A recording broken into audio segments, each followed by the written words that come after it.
Hi everyone. आज हम लोग जो टॉपिक स्टडी करने जा रहे हैं वो उसका इम्पोर्टेंस इस चीज़ से हम लोग देख सकते हैं कि इसको आप टाइम बाउंड करके मत पढ़िए।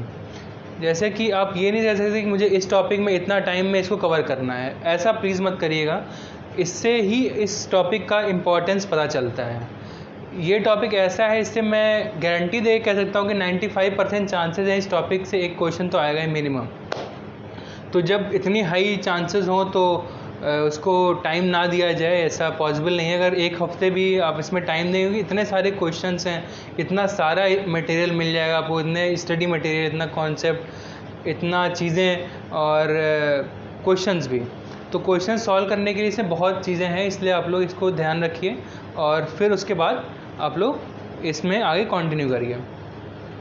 तो अभी तक सिंगल फेस मैंने बताया था कि रेक्टिफायर में 4 सब कैटेगरीज में हम लोगों ने डिवाइड किया था इसको। और single phase half wave that is 1 pulse converter, जिसको इसमें हम लोगों ने अभी तक जो स्टडी किया था उसमें 1 पल्स की ही बात होती थी। जो आउटपुट में वोल्टेज मिलता था या आउटपुट में करंट मिलती थी उसमें केवल 1 पल्स ही रहती थी। आज हम लोग उसके आगे बढ़ के 2 pulse that is full wave rectifier, single phase full wave rectifier का बात करने जा रहे हैं। तो कुछ चीज़ें हमको जाननी पड़ेंगी पहले, कि पहली चीज़ तो इसको भूल जाइए कि ये क्या सर्किट है, क्या वेव फॉर्म, वो आगे देखेंगे। ये चीज़ हमको जाननी पड़ेगी, कॉमन एनोड और कॉमन कैथोड। ठीक, कॉमन एनोड ये क्या है? डायोड। ये पॉइंट कॉमन है, इस पॉइंट का वोल्टेज कॉमन है, इसको हम क्या बोलते हैं? एनोड। इसको बोलते हैं कैथोड। कैथोड की स्पेलिंग ये होती है, बस उसको रिप्रेजेंट हम के से करते हैं। तो कैथोड कॉमन है और यहाँ पे क्या कॉमन है? एनोड क्या है? कॉमन है। तो जब सप्लाई दी जाती है, यहाँ पे अलग सप्लाई है, यहाँ पे अलग वोल्टेज है, यहाँ पे अलग वोल्टेज है, ऐसे यहाँ पे अलग है, यहाँ पे अलग है, यहाँ पे अलग है। तो जिसका हायर पोटेंशियल होगा वो वाला डायोड कंडक्ट करता है। मान लेते हैं इसका +5 है या +5 -2 +7। ठीक, तो सबसे ज़्यादा पोटेंशियल किसका है? इस वाले का। तो ये दोनों ओपन सर्किट रहेंगे और ये वाला शॉर्ट सर्किट रहेगा। ये वाला डायोड कंडक्ट करने जा रहा है, तो इसको बोलते हैं कॉमन कैथोड। मतलब कॉमन कैथोड अगर सबके कॉमन है तो जिसका एनोड का पोटेंशियल सबसे ज़्यादा होगा वो क्या होगा? वो कंडक्ट करेगा।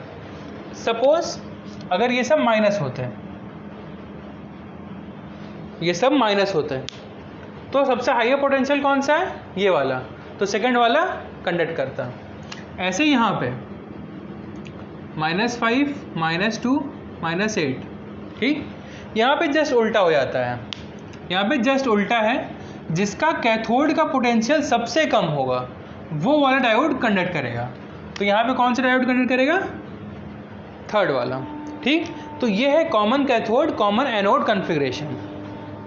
ठीक, इतना ही जानना है इसमें।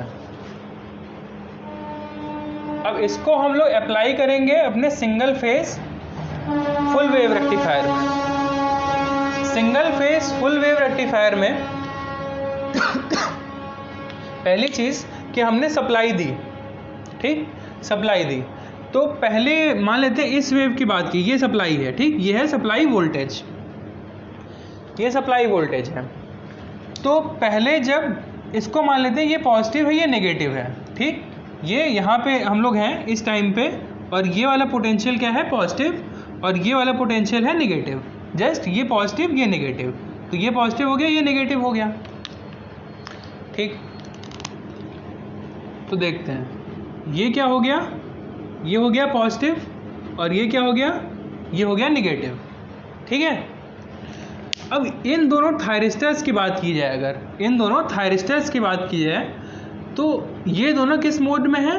कॉमन कैथोड कॉन्फ़िगरेशन है, कैथोड दोनों का सेम है। तो इनमें से ये वाला थायरिस्टर कंडक्ट कर सकता है और ये वाला थायरिस्टर कंडक्ट नहीं करेगा। ठीक है, क्यों नहीं करेगा? क्योंकि ये इसका एनोड हायर पोटेंशियल पे है और कैथोड लोअर पोटेंशियल पे है। ऐसे ही यहाँ पे देखा जाए इन दोनों थायरिस्टर्स में, तो यहाँ पे ये दोनों कॉमन एनोड कॉन्फ़िगरेशन में है और यहाँ पे इसका जो कैथोड का पोटेंशियल है वो हाई है और ये वाला पोटेंशियल है लो। तो यहाँ पे कौन सा डायोड कंडक्ट करेगा? ये वाला डायोड कंडक्ट करेगा, क्योंकि इसका कैथोड का जो पोटेंशियल है वो लो है।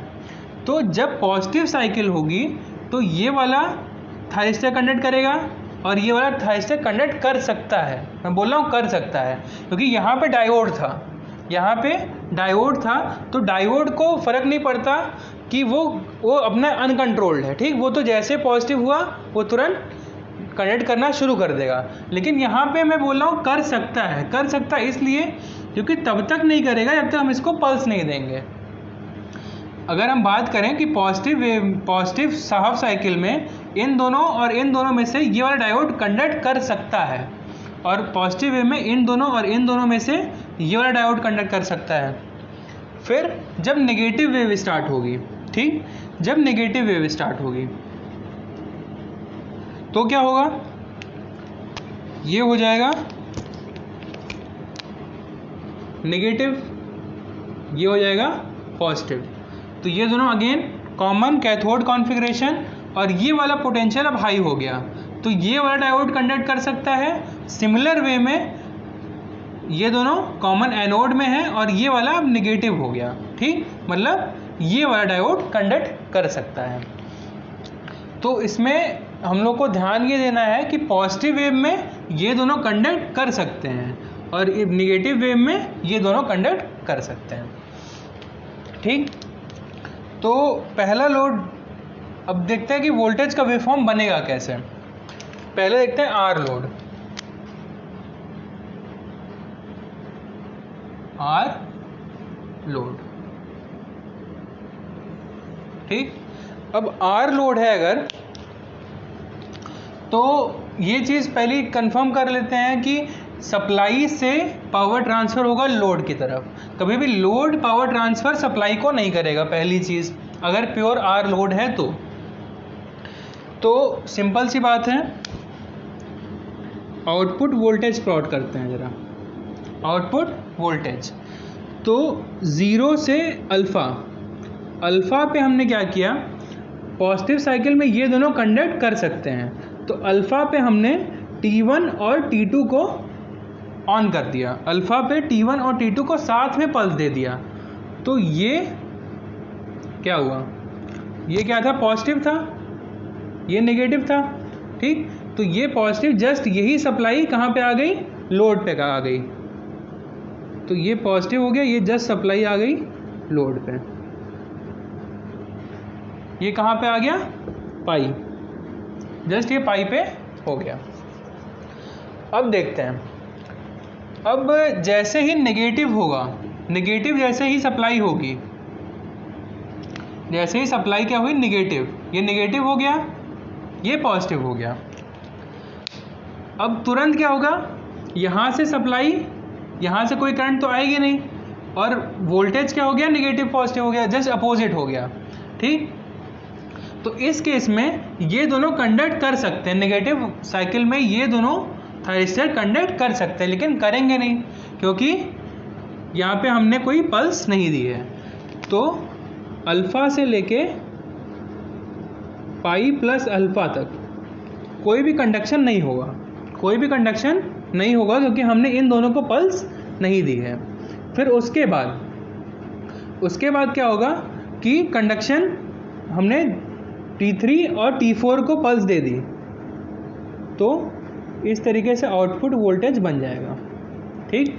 अब एक कन्फ्यूज़न आएगा कि नेगेटिव साइकिल क्यों नहीं, पॉजिटिव क्यों आया, तो जस्ट इसको हम लोग यहाँ से देख सकते हैं, ये नेगेटिव है, ये पॉजिटिव है, ठीक। तो कंडक्शन कैसे होगा, यहाँ से कंडक्शन होगा ऐसे, करंट जस्ट ये तो नेगेटिव हो गया, ये हट गया, ठीक, ये हट गया, ये शॉर्ट सर्किट हो गया और ये शॉर्ट सर्किट हो गया, ठीक, ये शॉर्ट सर्किट हो गया। तो ये वाला पोटेंशियल क्या हुआ, पॉजिटिव, और ये वाला पोटेंशियल क्या हुआ, नेगेटिव हुआ। तो ये थोड़ा सा कन्फ्यूज़न होता है कि नेगेटिव वेव क्यों नहीं आई। तो नेगेटिव वेव इसलिए नहीं आई क्योंकि कंडक्शन कैसे हुआ, ये पोटेंशियल हो गया यहाँ पे चला गया और ये पॉजिटिव पोटेंशियल यहाँ पे चला गया। इसको अगर हम आउटपुट वोल्टेज बोल दें V0, तो इसको बोल दें V0। ठीक, तो फिर से इसको ड्रॉ कर देते हैं।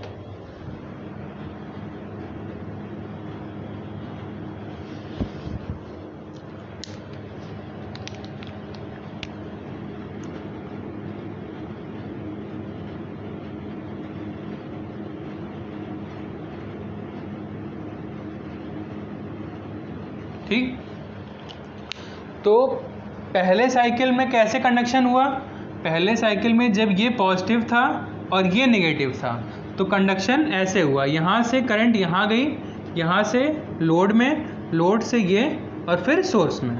ठीक, दूसरी बार कंडक्शन कैसे हुआ, ये कंडक्शन ऐसे, फिर लोड, फिर T3, फिर उसके बाद यहाँ से अपोजिट डायरेक्शन गई सोर्स में। ठीक, पहले सोर्स में इधर से इधर जा रही थी, फिर दोबारा क्या हुआ, यहाँ से करंट हुई और यहाँ ना जाके यहाँ जाके सोर्स में करंट अपोजिट हो गई। ठीक, अपोजिट डायरेक्शन में गई। तो ये हम लोग किसके लिए बना रहे हैं, आर लोड के लिए। ठीक, आर लोड के लिए। तो ये हो गया आर लोड, ये हो गया वोल्टेज, और करंट क्या होगी इसमें, करंट भी इसके साथ फेज में रहेगी। करंट भी क्या होगी, फेज में रहेगी। पाई प्लस अल्फा, सॉरी पाई, और फिर नेक्स्ट पल्स कहाँ से स्टार्ट होगी, पाई प्लस अल्फा, और ये 2 पाई। ठीक, तो ये हो गई करंट, आउटपुट करंट, और ये हो गया आउटपुट वोल्टेज, दोनों फेज में होकर आर लोड है। अब अगर इसमें बात की जाए आउटपुट वोल्टेज और आउटपुट करंट के एवरेज की, तो आउटपुट करंट और आउटपुट वोल्टेज का जो एवरेज होगा वो क्या होगा, V0 एवरेज होगा Vm upon pi 1 plus cos alpha. ठीक, ये हम लोग फर्स्ट लेक्चर में डिस्कस कर चुके हैं, Vm upon pi 1 plus cos alpha. Output current क्या होगी, average Vm by pi R, बस यहाँ पे आर आ जाएगा, और ये 1 प्लस कॉस अल्फा। ठीक, तो ये हो गया। अब नेक्स्ट लोड की बात की जाए, आर लोड,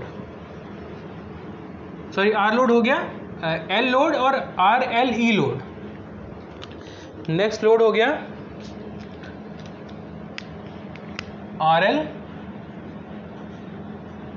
और आर एल ई। ठीक, तो देखते हैं क्या हो सकता है। पहली बात, अगर यहाँ पे आर एल होगा, केवल आर एल, तो यहाँ पे हम एक एजम्पशन मानते हैं कि inductance is very large, inductance is very large, so that the output current is ripple free, so that the output current is ripple free। मैं बताता हूँ इसको क्यों। ये आर लोड हो गया। अब इसके बाद हम लोग आउटपुट करंट का वेव फॉर्म बनाते हैं। अगर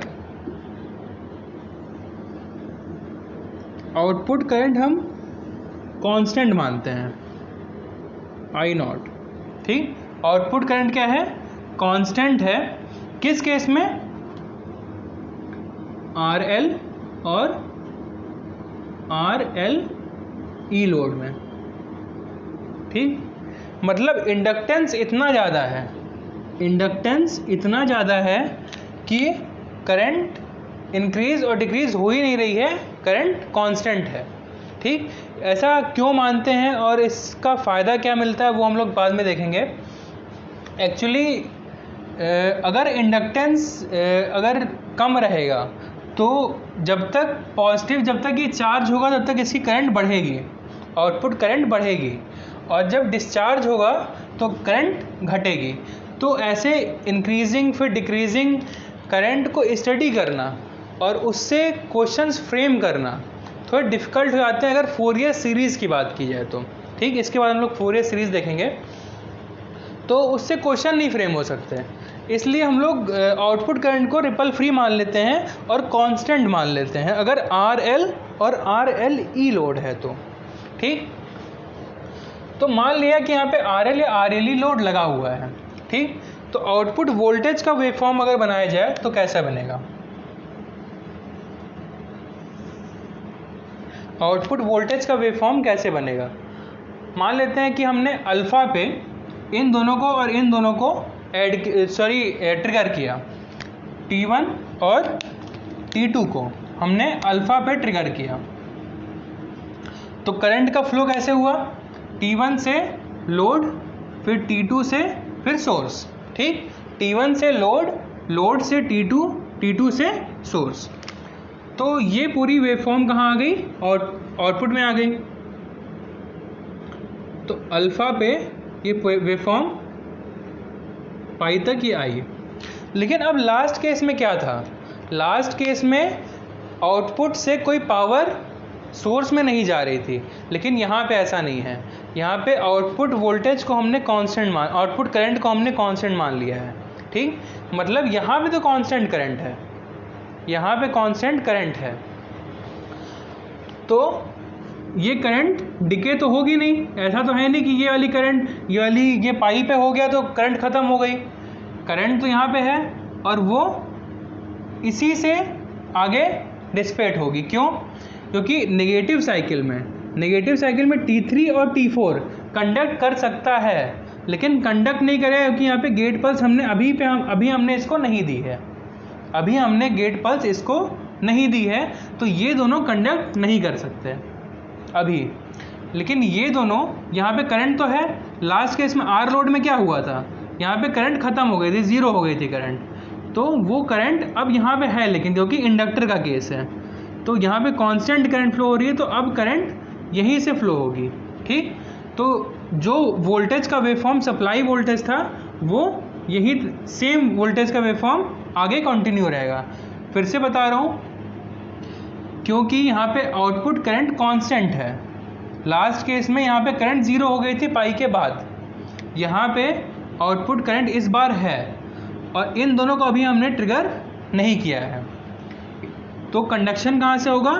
सेम जहाँ से कंडक्शन अभी तक हुआ है वहीं से कंडक्शन होगा।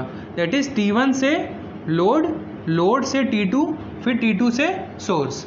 तो ये पॉजिटिव है, तो यही सेम वोल्टेज कहाँ आ जाएगा? आ जाएगा लोड में।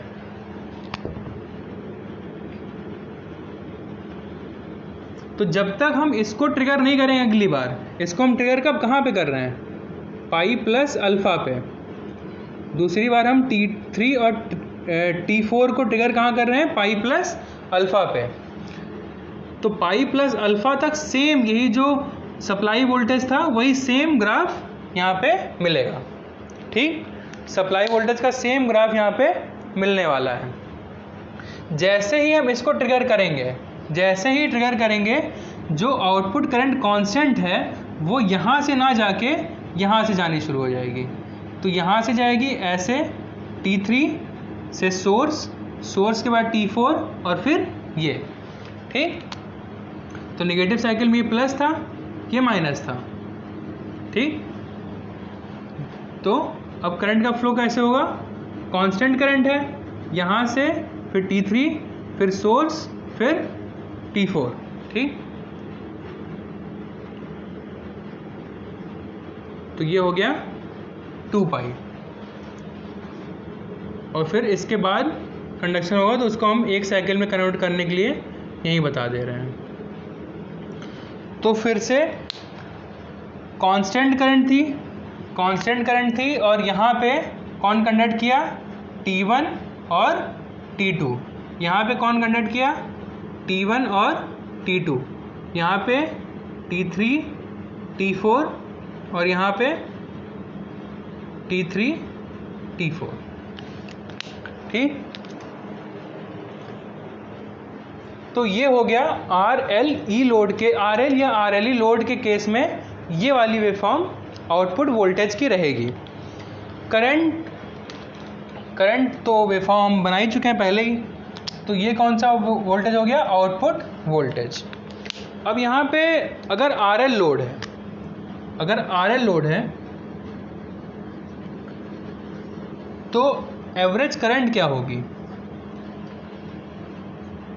पहले तो एवरेज वोल्टेज की बात कर लिए है, तो इसका एवरेज वोल्टेज जो होगा आउटपुट का वो होगा 2Vm/पाई cos अल्फा। ठीक, कैसे निकाला मैंने, जस्ट इसका एक टाइम पीरियड में एरिया, इस वोल्टेज वेवफॉर्म का एक टाइम पीरियड में जो एरिया होगा वही इसका एवरेज होगा। जस्ट इंटीग्रेट करके हम लोग निकाल सकते हैं, लेकिन पहले ही लेक्चर में मैंने इसको बता दिया था कि ये अगर ऐसे वेव बनती है तो ये आता है। ठीक, 2Vm/पाई cos अल्फा, अगर एक वेव रहती तो Vm/पाई cos अल्फा हो जाता। ठीक, तो ये आपको याद रखना है। सेकेंड, अगर करंट की बात की जाए तो आई नॉट एवरेज,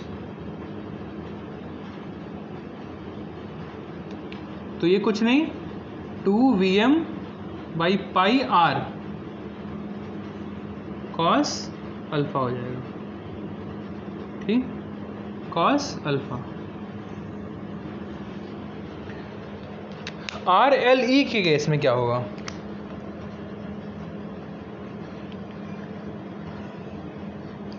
आर एल ई के केस में वोल्टेज वेवफॉर्म तो चेंज होगा नहीं, वोल्टेज वेवफॉर्म तो चेंज होगा नहीं, लेकिन यहाँ पे क्या है कि आउटपुट वोल्टेज V नॉट है, आर एल ई।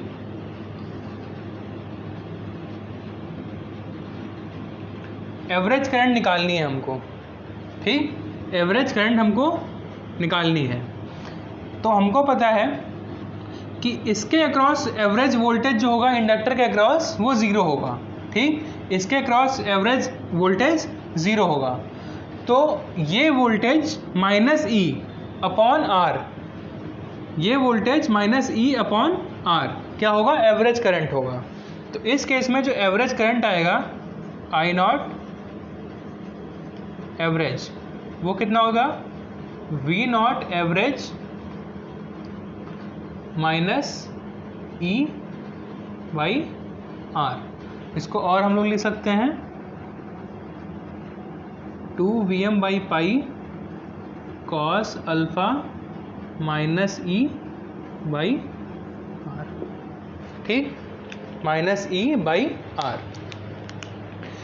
अब यहाँ पे किसी को ये कन्फ्यूज़न आ सकता है कि जो हम लोगों ने सिंगल फेज रेक्टिफायर में हाफ वेव में जो हम लोगों ने स्टडी किया था कि ई वाला टर्म क्यों नहीं आ रहा है, जैसे वहाँ पे ई वाला टर्म आता था, आउटपुट वोल्टेज में एक ई वोल्टेज आता था। ठीक, तो वो मैंने बताया था कि आउटपुट वोल्टेज में ई तब आएगा जब करंट का कंडक्शन नहीं होगा, जैसे जब करंट जीरो रहेगी तब यहाँ पे आउटपुट वोल्टेज में ई आ जाता था। आप लोगों को अगर याद होगा तो आर एल ई लोड में यहाँ पे ई आता था और उसके बाद सप्लाई वोल्टेज, उसके बाद फिर से ई आ जाता था, लेकिन जब करंट ज़ीरो थी तब आता था वो। यहाँ पे करंट कभी ज़ीरो हो ही नहीं रही है, तो इसलिए आउटपुट वोल्टेज जो रहेगा वो हमेशा सप्लाई के बराबर ही रहेगा, वो चाहे पॉजिटिव हो या नेगेटिव हो अलग बात है। ठीक, तो ये पूरा इसका समरी था। अब इसमें आर लोड हम लोगों ने देखा, आर एल लोड देखा। आर एल ई में वोल्टेज का वेवफॉर्म सेम रहेगा, वोल्टेज का वेवफॉर्म सेम रहेगा तो वो उसका एवरेज वोल्टेज भी सेम रहेगा, एवरेज वोल्टेज सेम रहेगा, बस चेंज कहाँ आएगा, एवरेज करंट में, और एवरेज करंट आर एल का और आर एल ई का दोनों का अलग अलग होगा। ये इसका पूरा कंक्लूजन था। अब जो एक चीज़ है सोर्स करंट कैसा होगा, देखा जाए कि सोर्स करंट क्या होगा। तो सोर्स करंट आई एस, ये सबसे इम्पोर्टेंट है, इसी पे क्वेश्चन फ्रेम होंगे। ठीक, सोर्स करंट, तो ये इस करंट को हम कांस्टेंट मान लेते हैं, इस करंट को हम कांस्टेंट मान लेते हैं। तो अल्फ़ा से इसका वेवफॉर्म मैंने मिटा दिया, अल्फ़ा से पाई प्लस अल्फ़ा तक, अल्फ़ा से पाई प्लस अल्फ़ा तक इसने और इसने कंडक्ट किया है। ठीक, तो करंट का कंडक्शन कैसे हुआ, T1 से लोड से T2 और फिर उसके बाद यहाँ पे, तो सोर्स का करंट कैसे रहा, अल्फ़ा से पाई प्लस अल्फ़ा तक,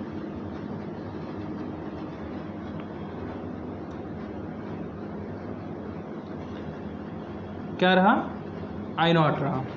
लेकिन उसके बाद जब ये दोनों कनेक्ट करना शुरू किए तो क्या हुआ, इसका करंट का डायरेक्शन अपोजिट हो गया। ठीक, करंट का डायरेक्शन अपोजिट कैसे हो गया, पहले कहाँ से करंट हो रही थी, यहाँ से यहाँ करंट फ्लो हो रही है, लेकिन जब ये दोनों कनेक्ट करेंगे तो यहाँ से यहाँ पे करंट फ्लो होगी। ठीक, ऐसे करंट जाएगी, फिर यहाँ से ऐसे, फिर ऐसे, तो अपोजिट सोर्स की जो करंट है, सोर्स की करंट अपोजिट हो गई। ठीक, फिर से बता रहा हूँ कि ये सोर्स की करंट अपोजिट कब होगी, पहली चीज़ कि RL और RLE लोड होगा तब। ठीक, वैसे हर केस में होगा, बट ये कांस्टेंट करंट हम इसका बात कर रहे हैं कि अभी सोर्स की करंट कैसे बनेगी।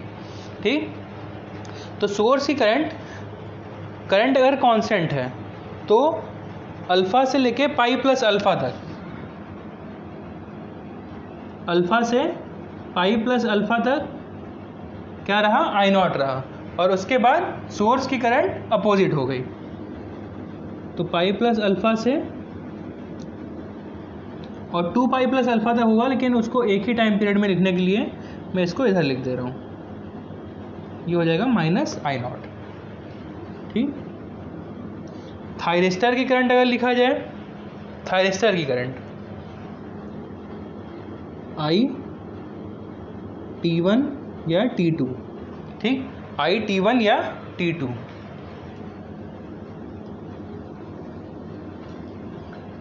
तो इसमें क्या होगा, इसमें जस्ट यहाँ पे कौन कंडक्ट कर रहा है, जब तक पॉजिटिव करंट ये जो आउटपुट सोर्स में फ्लो हो रही है, वो ये दोनों जब कंडक्ट कर रहे हैं तब तक पॉजिटिव करंट फ्लो हो रही है, तो ये करंट क्या हो जाएगी, थायरिस्टर की करंट हो जाएगी, I0, ये हो जाएगा 2 पाई, ये अल्फ़ा से पाई प्लस अल्फ़ा तक। ठीक, तो ये पूरा रहा सप्लाई, ये R लोड के लिए ये वोल्टेज, ये करंट, RL और RLE लोड के लिए वोल्टेज का वेवफॉर्म अभी मैंने बताया था, ऐसे करके निगेटिव में जाएगा, और वही RLE लोड के लिए भी होगा। फिर उसके बाद आउटपुट करंट ये बनेगी, सोर्स करंट कैसे बनेगी, सोर्स करंट ये रहेगी, अल्फ़ा से लेके पाई प्लस अल्फ़ा तक पॉजिटिव, फिर उसके बाद नेगेटिव। थायरिस्टर की करंट, थायरिस्टर अगर T1 और T2 की बात की जाए तो अल्फ़ा से लेके पाई प्लस अल्फ़ा तक पॉजिटिव रहेगा, उसके बाद 0 रहेगा। ठीक, तो ये सारी चीज़ें हैं। अगर इसमें हम लोग ध्यान से देखा जाए तो कुछ चीज़ें हैं, RMS करंट और एवरेज करंट, कुछ टर्म्स हैं, जैसे कि अगर कोई बोले एवरेज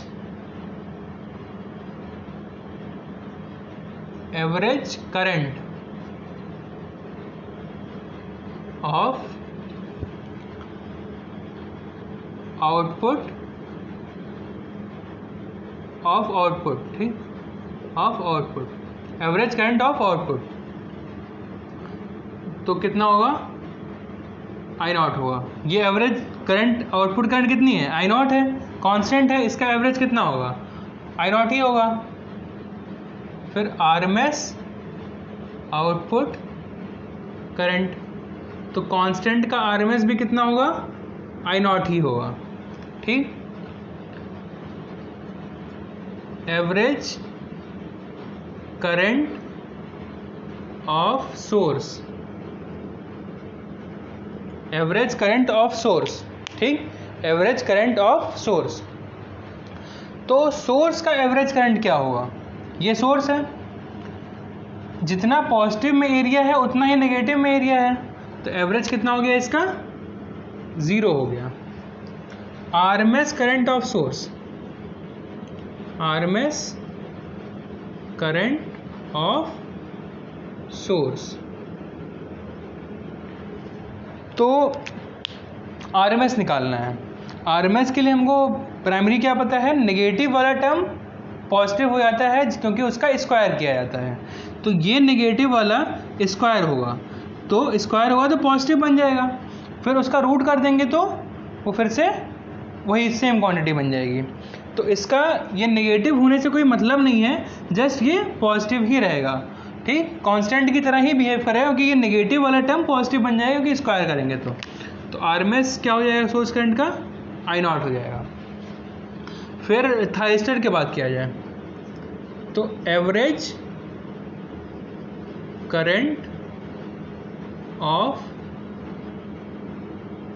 थायरिस्टर,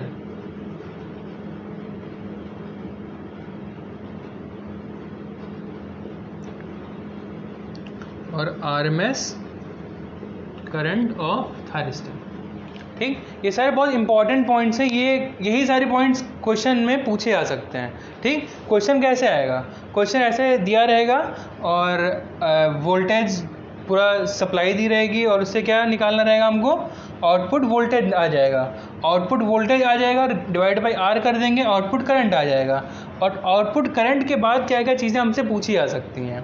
आउटपुट करंट आ गया तो ये सारी क्वांटिटीज़ पूछना पॉसिबल है, इसमें से कुछ भी पूछा जा सकता है। थायरिस्टर, ठीक, तो ये क्या हुआ, एवरेज करंट ऑफ थायरिस्टर, तो ये थायरिस्टर का वेवफॉर्म है। तो यहाँ पे देखते हैं कि नेगेटिव तो कुछ हो नहीं रहा है, यहाँ पे 0 है और यहाँ पे 0 है, बीच में पल्स विड्थ है।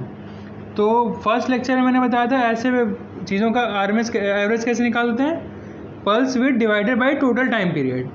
तो पल्स विड्थ कितना है, अल्फ़ा से पाई प्लस अल्फ़ा तक, पल्स विड्थ कितना है, I0, पल्स विड्थ है pi plus alpha minus alpha upon total 2 पाई, ठीक। तो पल्स विड्थ कितना है, पाई, और अपॉन 2 पाई, तो कितना हो गया, I0/2, ये हो गया I0/2। ऐसे ये क्या होगा, पल्स विड्थ है पाई लेकिन टोटल टाइम पीरियड है 2 पाई, तो आरएमएस के केस में यहाँ पे रूट हो जाएगा, तो ये हो जाएगा I0/√2, ठीक। तो ये सारे कोई भी याद करना इम्पॉर्टेंट नहीं है, ये सारे रिजल्ट याद करना बिल्कुल भी इम्पॉर्टेंट नहीं है। इम्पॉर्टेंट क्या है, इम्पॉर्टेंट ये वेवफॉर्म्स बनाना है। अगर ये हमको याद रहा कि सोर्स करंट का वेवफॉर्म ऐसे बनता है, थायरिस्टर करंट का वेवफॉर्म ऐसे बनता है, तो ये सोर्स का आरएमएस निकालना, एवरेज निकालना, थायरिस्टर का आरएमएस निकालना, एवरेज निकालना कोई बड़ी बात नहीं है, ठीक है। तो इतना ही था, और इसके बाद हम लोग फोरियर सीरीज़ का थोड़ा देखेंगे कि फोरियर सीरीज़ में क्या क्या चीज़ें पूछी जा सकती हैं, उससे रिलेटेड क्या क्या हमको स्टडी करना पड़ेगा। तो इसके बाद इस नेक्स्ट लेक्चर में हम लोग फोरियर सीरीज़ इसका देखने वाले हैं, ठीक है। Thank you.